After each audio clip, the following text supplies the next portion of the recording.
नमस्कार, मैं रवीश कुमार। ईरान और अमेरिका के बीच जंग का यह दौर हॉर्मुज पर नियंत्रण को लेकर हो रहा है या ईरान के सुप्रीम लीडर मुज्तबा खामेनेई के एक ऐलान ने ट्रंप को झपकी से जगा दिया है कि जिसने भी अयातुल्ला खामेनेई की हत्या की है, ईरान के नागरिकों को मारा है, उन सभी की मौत चैन से नहीं होगी। अब से यह हर ईरानी का दैविक मिशन होगा कि ईरान पर हमला करने वालों को कब्र में पहुंचा दे। ट्रंप, जिन पर दो बार हमले की कोशिश हो चुकी है, क्या इस बार मुज्तबा खामेनेई के बदला लेने के ऐलान से हिल गए हैं? जुलाई 2024 में एक रैली के दौरान उन पर गोली चली। गोली चलाने वाले थॉमस मैथ्यू क्रुक्स को ढेर कर दिया गया, मगर इसके पीछे ईरान का नाम लिया जाने लगा।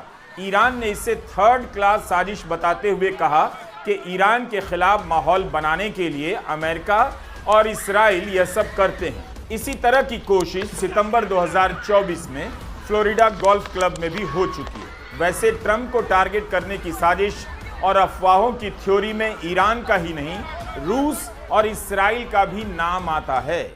ईरान के सुप्रीम लीडर मुज्तबा खामेनेई ने ऐसा क्या ऐलान कर दिया जिसका अमेरिका और ईरान के बीच की बातचीत पर गहरा असर पड़ने वाला है।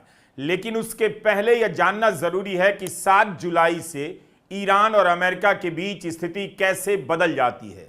रविवार 12 जुलाई की सुबह से लेकर अब तक Iran, Bahrain, Oman, Qatar, Kuwait और जॉर्डन पर 5 दौर के हमले कर चुका है।